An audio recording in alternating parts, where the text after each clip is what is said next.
What's up, y'all? It's your boy Jay Haleem, and yes, you are back in the studio. This is super exclusive because I got my frat brother in here. So go mob to all them brothers in blue. And my new home, Vegas. My new home, Vegas. So if y'all didn't know, I am in Vegas now.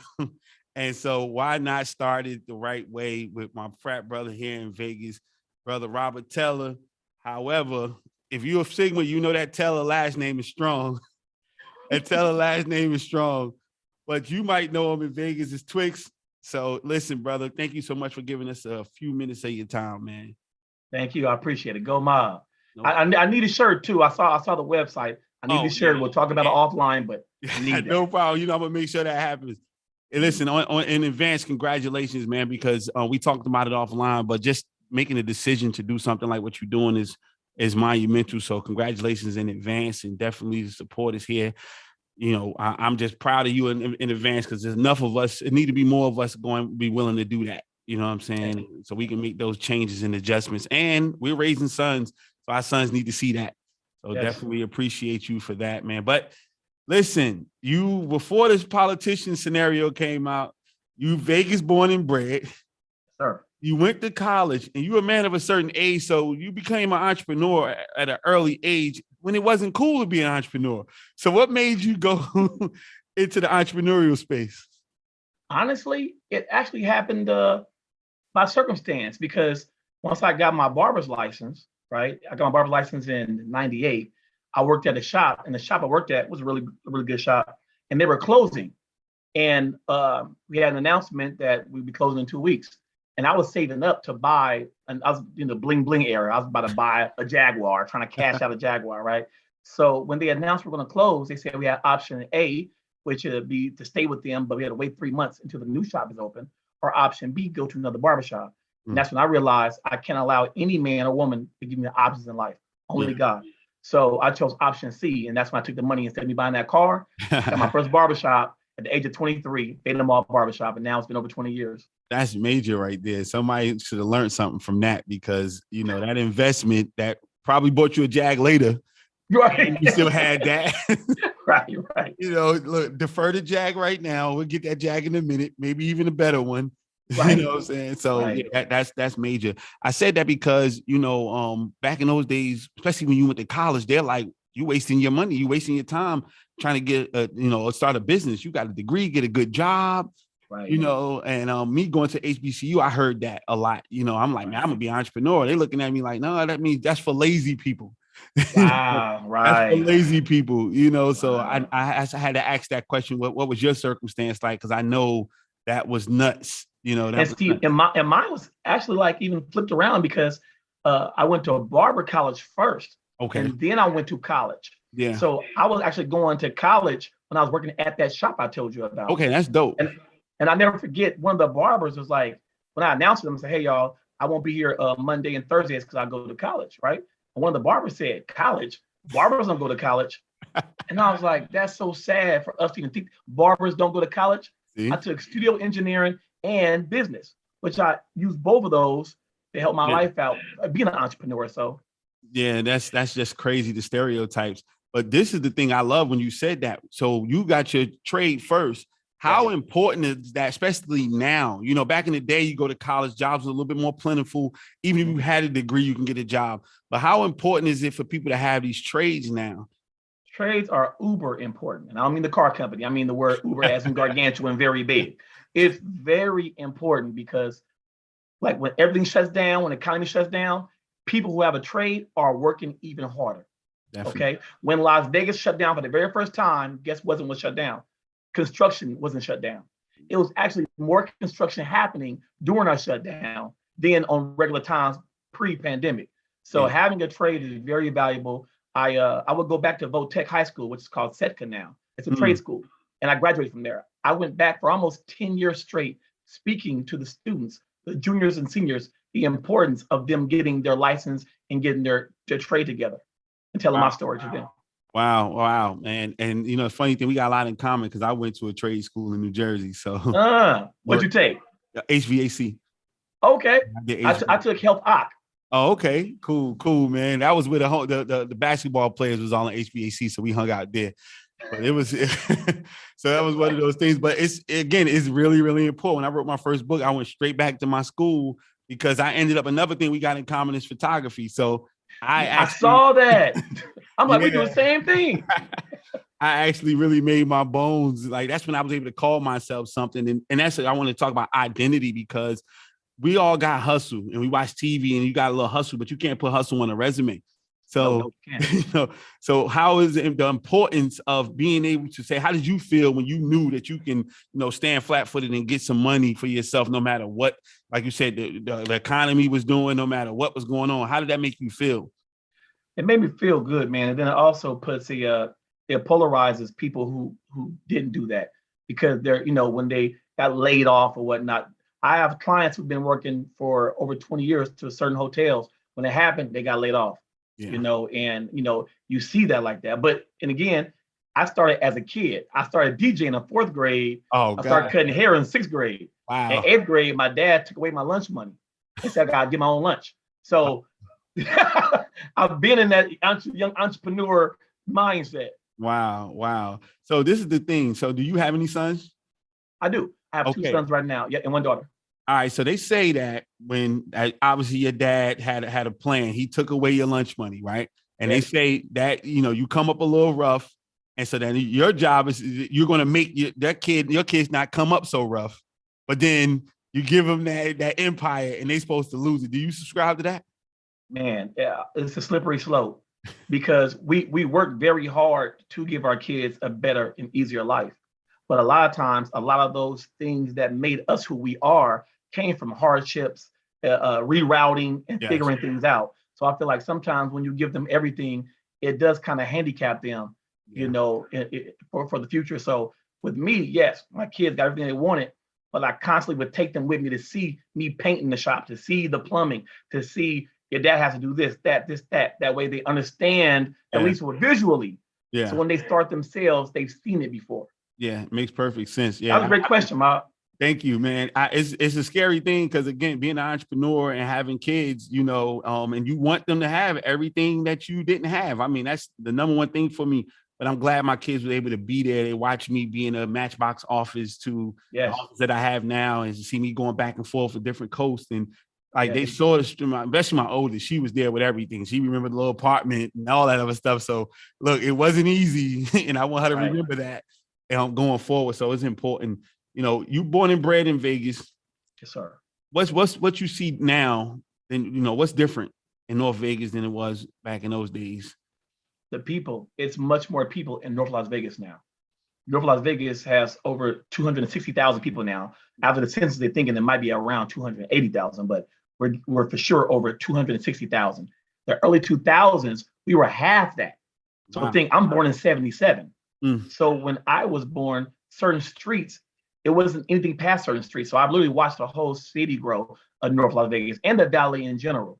And I've noticed this last 10 years, like we've always had a lot of people come from California. It's more people from California who live in Vegas than people born and raised in Vegas. Wow. FYI, people don't know.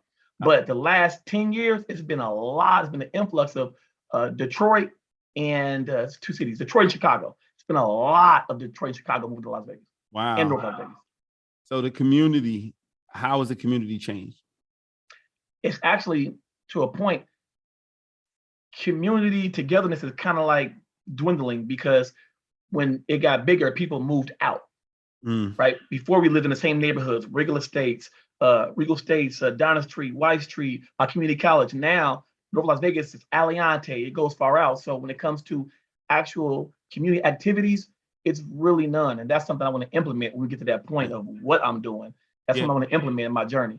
Yeah, that's one of the things why I was asking those questions, because I was coming like, what was it that, just hit you and said, I got to jump in. I got to jump in this because something had to click. Something had to be like, you know what? It's enough of this. I got to jump in.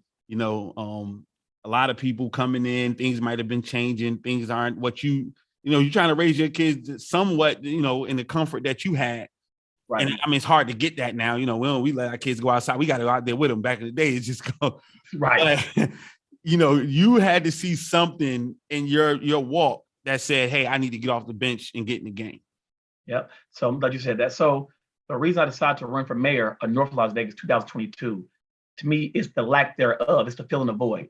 I Mm, feel like, not knocking anybody in present the council right now, but it's certain things that are not happening.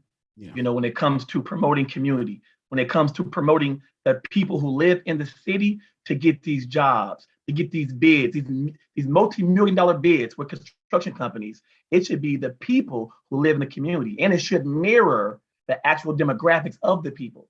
If it's 33% Hispanic, it shouldn't be less than 2% contractors who are Hispanic doing jobs. If it's over 20% Black, it shouldn't be less than 1% of Black contractors getting these multi-million dollar bids in the city of North Las Vegas. Well, So me being a business owner also, it's a lot of things that I feel they didn't help me out when it came to the city doing certain things to close the street down, shut the freeway down for my business, and they did not do the proper readjustments for me as a business owner. So instead of complaining in the bench, I said, you know what? Let me check in and get in the game. And this is yeah. how you get in the game and being part of the process. Well, you know all about bigger, better business. So Go mob. so and again, Vegas is growing. I read something like 100 and something people, 169 people a day moving over there. Yeah, something Uh, crazy like that. yeah, something It, crazy it like used to be 5,000 in and 1,000 out every month for years. wow. 5,000 new people and 1,000 out. But that was years ago before this big boom. So it might be more than that now. Yeah, so it's that's a crazy situation. So I'm sure you're seeing some different adjustments, and then you being in a plethora of businesses, you're seeing different types of individuals. You know, so where most from a commerce perspective, where most of you feel like it can be helped or you can help in from when it comes to North Las Vegas. Got you. One was small businesses. Small Mm, businesses hire 53% of the job market. So when you have a city and a government and a state who are not trying to promote small businesses, it's like self-destruction because yeah, we're the ones hiring everybody, yeah, right? So I want to promote small businesses, give small businesses more of a spotlight. I want to give incentives for healthy businesses to open up in North Las Vegas. If we have more businesses opening up, but we need more healthy businesses because health is wealth, yeah, especially being in a so-called minority. I don't like that word minority, but yeah, to understand what we're talking about, the minority demographics, I shouldn't have to drive through 2 or 3 zip codes to get healthy food. yeah. That's what makes people eat fast food, and that's what makes us get high blood pressure and et cetera, et cetera. Yeah, I definitely get that. It's one of those things, and what I'm seeing is everywhere the same situation. And you talked about minority. People need to be educated about what that really means, especially when it Yes, comes to the commerce, because minority in that space is anybody who's not a white man right, or a heterosexual white man. Because even if you're right. a white man, you're still minority, and a Yes, lot sir. of us don't know that part. So trying to have that education, you It's know, very important. very important. Do you see anybody outside of yourself that you can partner with or align with that's trying to do that education or that's out there on, with boots on the ground? Actually, it's a few people who already are who reached out to me, and I'm part of the campaign who want to give their expertise and knowledge. I have a financial sector. I Mhm. have I have what's the name? New Era. My Yeah. boy, Minister Stretch Sanders of New Era. They're backing me. He's a big community activist. So Wow. I have a few different sectors of people who want to help out with any initiative that I'm trying to get across. That sounds amazing. And, the partnerships, the strategic partnerships is the only way to go. That's it. That's the only way to go. That's And so it. people need to think about that. So the leadership, Mhm. you've been there all your life. Yes, sir. So where has leadership, in your opinion, dropped the ball? Okay, so one, leadership has dropped the ball by not being visible. Like most people don't even know the mayor's name of North Las Vegas, and they've been living there their whole life. Wow. That is crazy. I could ask somebody what's the last 2 mayors we've had, and people be like, I don't know. So to me, that's a problem. The Yeah. mayor should be doing stuff and should be visible Yeah. to where everybody knows the mayor's name. And when people do say the mayor's name, they say, "Oh yeah, the Goodmans." I'm like, "Nah, Mr. and Mrs. Goodman are the mayors of the city of Las Vegas. Who Mm, is the mayor of North Las Vegas?" And a lot of people don't know that. So one, I feel being visible, that's part of dropping the ball. When it comes to being a business owner, like I said, they don't. To me, they don't support small businesses like as they should. Another thing, when it comes to the future of technology, coding, STEM programs, that needs to be pushed much more in the city of North Las Vegas for our kids. Like I said, knowing the trade. Now, those are digital trades that people need to know, and needs to be encouragement and a push for that. Yeah, that's amazing. That Those are a few things. There's a few things. I can keep going, I but know you can go. That visibility thing was major, and it's mind blowing actually to say that, and that people don't even know who the mayor is. That's like start doing that. Start doing that. But yeah, who's the mayor of Las Vegas, and see if they know. Wow. So do you feel like it's just an overshadowing because it just say, hey, it's Vegas and it just roll with it like that? Or it's just people really just that detached? I think, Vegas is one of those cities to where people come in and do their thing. But eventually, once you settle down and become part of the community, a lot of people want to find out where the community is. Yeah. And then the community kind of is linked with the government of that city also. So Yeah. I think people, when they finally settle down, they want to know what's going on, and they don't see anything happening, So I think that is a problem. Yeah. One thing that we always concerned about in any community is education. Yes. So what are some of the things you see? I got 2 kids that's going to be coming and going to school in the area next year. So what is something that you want to implement immediately to help out the education?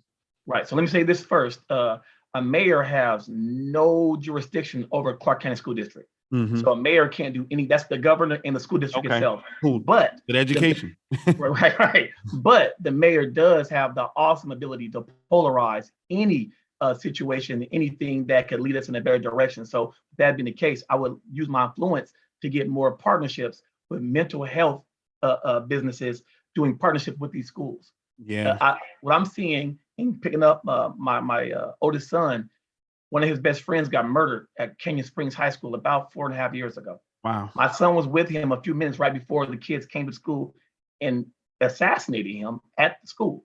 Wow. My son still deals with issues from that. Yeah. They don't have counselors at school prepared for that type of situation. And those situations are happening more than often when it comes to bullying and things like that. So I want to promote a more positive campus. And a lot of that comes in with partnerships with mental health. You seen the guy, I can't remember his name, I just met him too, from the East Coast, who did the Dads on Duty. Have you seen that yet, Mom? I heard that. Things like that, initiatives like that, I love that. Let's get those in school, Dads on Duty, to where they see more men in school who are volunteering their time to just keep the kids alive. A lot of them, they just want somebody loves them and cares. And they change their whole way to act. Definitely. I mean, again, just to hear that it's going on everywhere. It's literally going on everywhere. My daughter just was at school, and she's actually an anti-bully advocate. So she was in a situation where a kid was mad, and Caucasian kid said, "I'm gonna bring a gun to school and shoot up everybody." Like, he just said that, and now most of them didn't come to school the next day, and they got at it and tried to do what they can do. But you had to, Detroit just happened. A couple last week, and then another school in South Carolina was the kid brought a gun, and like the week before. So it's a real thing now. It's sad, but it wasn't like that when we were growing up. So trying to do whatever needs to be done to help out these babies, because again, at the end of the day, they're the ones. Sometimes at our age, we a little too far gone. We got our own demons and got our own mindset. We can't change, or we'll change on our own. But Frederick Douglass said it best: "It's better to build strong children than repair broken men." Ooh, yes. So, and I want to say this too. I haven't mentioned this, and it's been in the back of my mind. I haven't mentioned on any interview, so I want to say it here first. I feel like me growing up in North Las Vegas is a lot of Blacks and Hispanics, right? And I remember a lot of my friends who are Hispanic, their parents or grandparents who they lived with couldn't speak English, right? So they actually had, it's harder for them to get homework with their parents if their parents can't speak English. So I feel that it should be something set in place when a kid registers for school to ask them, does your parent or guardian speak English? And if no, it should be some type of grant or some type of program to where these kids get free tutoring if their parents are not able to do it. And nobody mentions that. And that's very important. Yeah, that's a big deal. I mean, I think all of this stuff is, and a lot of times it's scary, but people who want to do the real work, they try to keep them out. Yeah. Oh, yes. Because you make everybody else look lazy. Once you come and doing real work. And so how do you feel about the, like that portion of it, the politics as usual? Because again, you seem like the one that's coming in with like a different agenda. Right. So do you feel the backlash? I'm not gonna lie. It's gonna be some headache. It's going to be some headache because I know what I'm here for, and I've spoke with at least 45 people Mm. who are in politics currently or in the past in some realm. And all the information they give me, it's all about the business of it, because it doesn't come down to the people of it. And I'm about the people of it. I'm a businessman. So I Yeah. understand planning and zoning. I understand all that equity, home ownership, the power of home ownership, how it changed the trajectory of your life when it comes to financial stability. I understand all that. But the community aspect, that's never mentioned, Yeah. and the community are the ones who are paying your taxes. In the same way as a barbershop owner and as a barber, when I'm cutting your hair for that 30 minutes, you are my boss in that 30 minutes. I will take the same thought process as being mayor. You got me elected, even if you didn't vote for me. If Mm. you're in North Las Vegas and I'm your mayor, I'm working for you. And I Yeah. have 2 ears and one mouth to listen to what you need to try to come out with a solution. I love it, man. You kind of took my last question out. I mean, I was going to tell you to give them something, give them some words. I think you got it, man. At the end of the day, I know that I just told you off camera. I just got finished literally working side by side on the campaign, and it's a Yes. rough road. It's a rough road, but at the end of the day, somebody has to do it, and I want to salute you in public as well as in private in advance, for taking the journey and going ahead with it. So please give them something else. Just a couple words. To vote for you, even to just vote for you, but some education, because I know they're doing a lot with these polls everywhere. They're making it harder for people to do their job, do their civic duty, everything. So whatever you want to say that right now. Got you. So please follow me on my mayor account on Instagram. That's Robert Taylor #4, Robert Taylor 4 NLV Mayor. That's on Instagram. I put everything on there. But I also have a personal page, which is a little more entertaining. That's under Vegas Twixx with 2 X's. That's Vegas Twixx with 2 X's. I will have all my campaign events on there. And I'm going to do a thing called Twixx Talk, to where I break down government real fast, real cool, real entertainment wise. That way people understand the different roles, because if we don't understand government, we can't hold anybody accountable. And I want you to hold me accountable, but for you to hold me accountable, you got to understand what my role is and everybody else's role. So I will show you all the roles for those who are not, educated in politics. It's okay. You can start learning tomorrow. Start learning today. So once again, my Robert Taylor, I'm running for North Las Vegas Mayor of 2022. And if you want to, donations very important. Definitely. The elephant in the closet. I have to compete on a major level. So please, if you want to donate, you can go to Cash App, $RT for mayor. That's $RT #4 mayor. And go to my website, please.